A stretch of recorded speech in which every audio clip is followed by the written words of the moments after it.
on the road's tough. Winning on the road against a good football team's tough. They're good. Okay? We're going to continue to face better as we go. Played well tonight. Anybody think we played our best tonight? No. Good teams keep getting better. Keep getting better. I'm proud of the investment, the competitive composure, resetting to the next play, continuing to compete.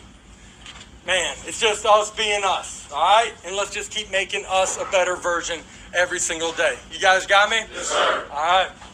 This thing, coming back to normal was never about me.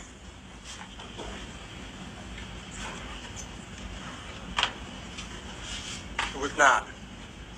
But I appreciate you all having a little extra for me.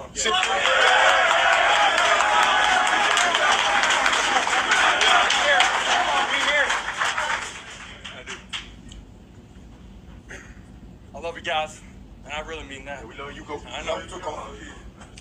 I'm proud of you. I'm proud of how we've grown. Damn, our best is still out in front of us. We got Hell yeah. One day at a time to just keep getting better. You guys got me? Yes, sir. All right, I love it. Bow your heads, grab two. Yo. Hey, we did you close up this game ball for you.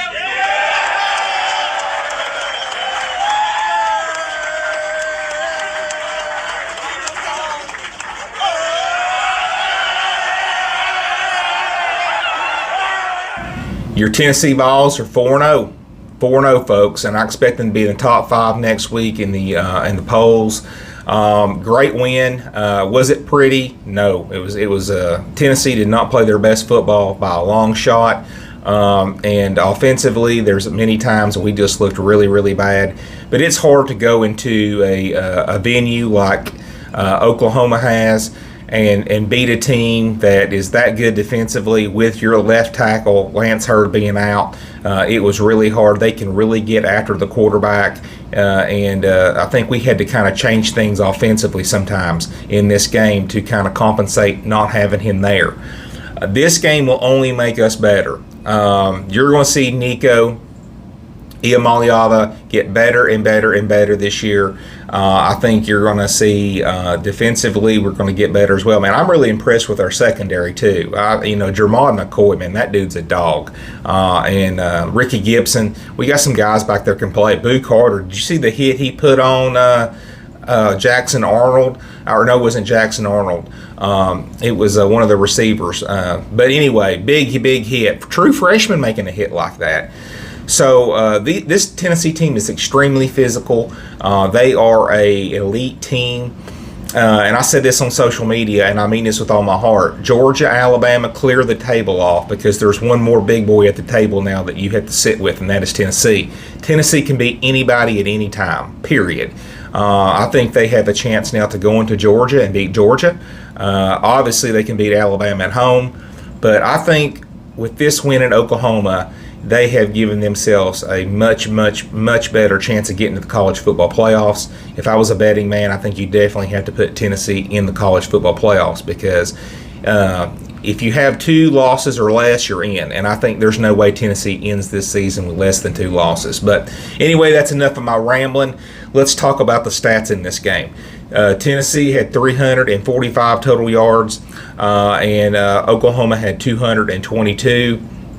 Passing yards, Tennessee had 194, Oklahoma had 186. A lot of that was when Michael Hawkins came in late in the game. He's scrambling around, making some plays. He played really, really well. I think defensively we kind of got conservative too. We kind of, and that always kills you at the end when you kind of abandon your game plan. But anyway, nonetheless, it worked. But rushing yards, we had 151 yards rushing. We limited them to 36. So you limit somebody under 50 yards rushing, it's just phenomenal. 151 yards for us. It's under par for what we typically do, but guess what? Oklahoma was only giving up 77 yards on the ground. So you know what? It's a hard front seven to run against. First downs, they had 2 more first downs than we did. They had 16, we had 14. Third down efficiency, we did amazing. We were 3 for 15, or we limited to 3 for 15 on third downs, and that's the one big thing, the big difference from last year to this year that I'm noticing with this defense. We're getting off the field on third down. We're getting these teams off the field. As far as we're concerned, we were 6 for 19. Total plays, we had 73. They had 68. A lot of punts in this game. Tennessee had 8 punts. Oklahoma had 7. Really ugly game penalty-wise, too. We're still struggling a lot of times with penalties and just making stupid plays. Aaron Carter hitting the quarterback with the face mask. Just a bunch of different stupid stuff that we've got to clean up and get better at. That can really cost us a game down the line. Turnovers, we were actually +1 in the turnovers in this game. We had 2 turnovers and they had 3. Oklahoma coming into this game was the second overall team in the country in turnover differential. They were +8 this year, and we actually were ahead of them. So I'm excited about that. That was huge for us to win that battle in this game. Here's the other stat that kind of blows my mind. We dominated time of possession. A team that, of course, Oklahoma kind of goes fast too, but Tennessee, 4 games into this season, 3 of the 4 we have won the time of possession. And I don't know if we did that one time last year. So Tennessee is slowing it down. I think he's doing that for Nico and making sure we run the clock. And I think us being up late in games, Heupel has put more emphasis on that. So let's talk about players of the game.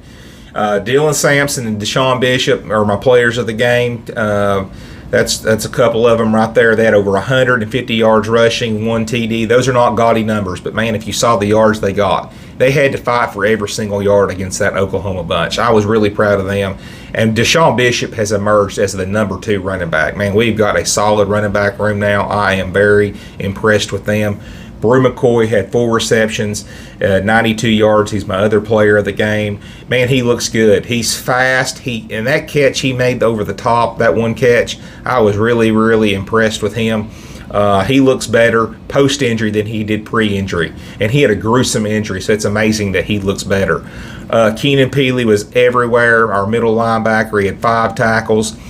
He is very aggressive. He is... he gives us an edge on defense, and I love it. Tyree West, man, he had another great game. 3 tackles, 1 sack, 1 forced fumble. I can make an argument that he might be our best defensive player 4 games into this season. He's definitely outplayed James Pierce this year, and I'm very impressed with Tyree West. He kind of come on the scene in the Iowa game with Tyler Barron didn't play, and he showed us what he could do, and he has not disappointed. So let's get to these power ratings, okay? And let's start from the bottom to the top. And I'm going to start with 16. Mississippi State, man, they're bad. They're definitely the worst team in the SEC. They lost to Florida yesterday by 17. They let a Florida team that's really bad offensively have over 500 yards of offense. Mississippi State does have an okay offense, but they're overall just an atrocious team. I would be surprised if they get to 3 wins this season. It's going to be a long year in Starkville. Auburn, you know, it just amazes me that Hugh Freeze this offseason did not go out and get a proven quarterback. He stayed with Peyton Thorne, and it has really cost him. They brought in Hank Brown yesterday, and he was a nightmare as well. He threw 3 interceptions. Auburn had 5 turnovers total.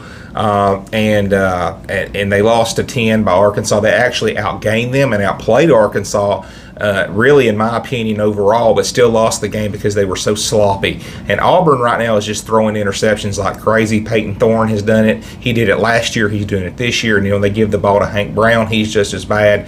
They've got Oklahoma coming to town next week, and I expect Oklahoma to beat them. I don't feel like they're going to do anything on the Oklahoma defense. And with Michael Hawkins emerging as their starting quarterback, I feel like they'll move the ball enough to beat them next week. Number 14, Florida. I briefly spoke on them when I talked about Mississippi State. Really impressive win for Florida. I mean, anything right now positive is big for them. And they're still doing that weird rotation with Lagway and Mertz. I'm not sure how that's going to work. But they got a bye week coming up, and they're going to need it because they're going to have to play an undefeated UCF team who's coming into Gainesville. And Florida's going to have their A game if they want to win that game. Kentucky at number 13. And this is 2 weeks in a row. Kentucky's played really well, balanced offensively, throwing it and running it.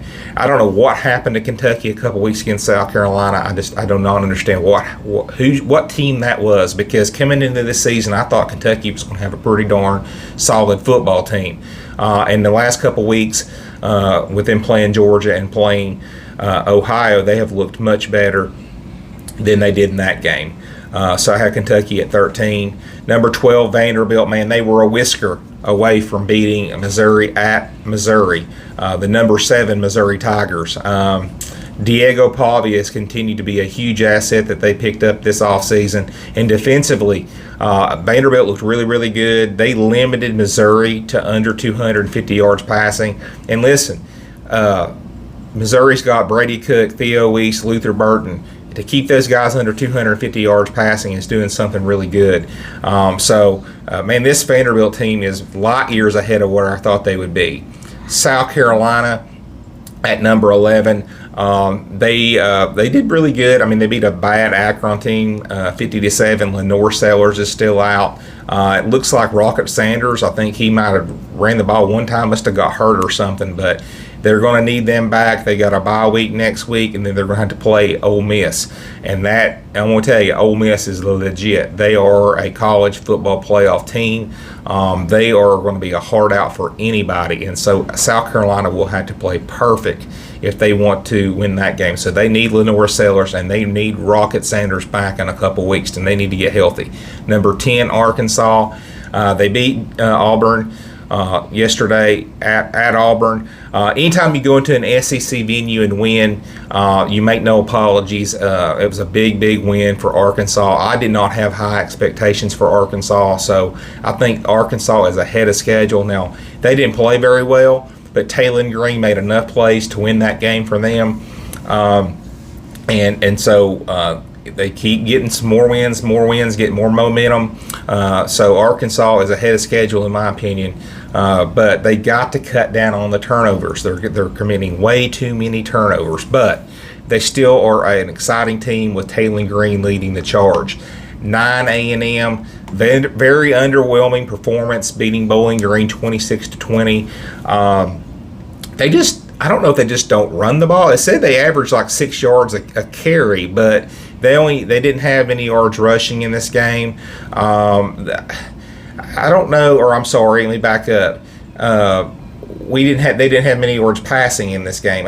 I don't know why A&M is not throwing the ball for many yards. There's very few games they threw the ball for over 200 yards passing, and I thought that throwing the football would be a strong suit of A&M this year. I mean, obviously with Connor Wegman being out in this game and Marcel Reed being quarterback, I do kind of understand the struggle with throwing, but I don't know if A&M has threw the ball for over 200 yards in a game this year. They have ran the ball very well, but throwing the football, they have had a ton of issues, and they cannot be a one-trick pony with just being able to run it. They're going to have to be able to throw the football too. And they've got Missouri coming up here, I think, in a week or two. So they're going to have to get better offensively. LSU took care of business. I got them at number 8. They beat UCLA 34-17. Garrett Nussmeier is a top 5 quarterback in the SEC. He has played really lights out football. He threw for over 350 yards in this game. He had 3 TDs. He continues to show people that he's an NFL level quarterback. Oklahoma, I almost put them at number 6. I was really impressed with Oklahoma. This defense is legit, guys. They are really, really good. Stutzman at linebacker, man, that guy he's everywhere. Their defensive line can get after your quarterback, and they stop the run. Tennessee was averaging over 300 yards on the ground a game. They limited Tennessee to 151 yards rushing, and I'm telling you, there's very few teams that have been successful limiting Tennessee in the ground attack. So hats off to Oklahoma. I think they've found their quarterback in Michael Hawkins, and I think Oklahoma's going to get better every week this year. I'm impressed with Oklahoma. I've got them at number 7. Number 6, Missouri. Listen, guys, I really don't know why I have you at 6. You looked awful. It was really, really bad, but you did get the win, and I do think Vanderbilt's improved. But you got You get a bye week next week. You did win the game, and you need to get better because you're going to go to A&M, and if you don't play better than you did this past yesterday, then you're going to get beat when you go to College Station. So I don't know what's wrong with Missouri. Brady Cook has just not looked his normal self this year. I don't know if it's because Schrader went to the NFL, that running game. I don't know if teams are just kind of zeroing in on him. And he doesn't have a lot of help, but he had Theo East coming back. He had Luther Burton. I don't understand why they are struggling as bad as they are this year offensively at times. Number 5, Georgia, they had a bye week. And so we'll see what they do next week against Alabama. Huge game for Georgia. They have a brutal schedule. They need this win badly, but it's in Tuscaloosa. And I think Kirby Smart's going to really coach them up over the bye week and get them ready to play, but it's a tall task to go into Tuscaloosa and win that game. Alabama, they got Georgia, and it'll be interesting to see who wins this game. I got Alabama at number 4. The winner of this game, no doubt, will be in the college football playoffs. So huge game for those two teams next week. And I guess College Game Day will be there and all that good stuff too. Ole Miss at number 3. They're just destroying everything in their path. They're like a F5 tornado. Now, they've not played really that many good teams, but it doesn't matter. That they're playing to the level that they need to play against those teams, and they're decimating them. Over 600 yards of offense. They limited Georgia Southern, under 200 yards of offense. Jackson Dart's playing lights-out football. I'm impressed with Ole Miss. Number 2, Tennessee. It wasn't always pretty, but listen, when you beat a top 15 team, a top 15 SEC team on the road, I will make no apologies. That is amazing. And one thing that I'm very impressed with this Tennessee bunch is the defense is lights out, but we have 2 running backs now, not just Dylan Sampson, but Deshaun Bishop, the 1-2 punch. They ran for over 150 yards against that Oklahoma front 7 that was only giving up 77 yards on the ground a game. That is going to pay dividends down the road. Offensively, Dante Thornton and Brew McCoy, they had over 150 yards receiving. And, Tennessee limited Oklahoma to Tennessee defensively held OU to 36 yards rushing. That's holding somebody under 36 or to under 50 yards rushing in a game is phenomenal. So Tennessee, in my opinion, is still very deserving to be at number 2, even though they didn't play a perfect game. They went in and won by 10 points, 25-15, and I think that's good enough to stay at number 2. Texas at number 1. They beat ULM 51-3. They limited ULM to 111 total yards. This Texas team is better defensively than I thought they would be. Quinn Ewers did not play again. Arch Manning kind of struggled. He threw a couple picks. But this is going to help them down the road, because I wish we had a quarterback room like Texas did. Now, don't get me wrong. I like our quarterbacks that we have, but Texas by far has the best quarterback room in America right now. But anyway, guys, that is my recap of this week of Tennessee and the SEC as a whole. I'll be back in the next couple days to break down some other SEC games coming up this week. It'll probably be Alabama and Georgia. But I'll talk to you guys soon. Talk to you later.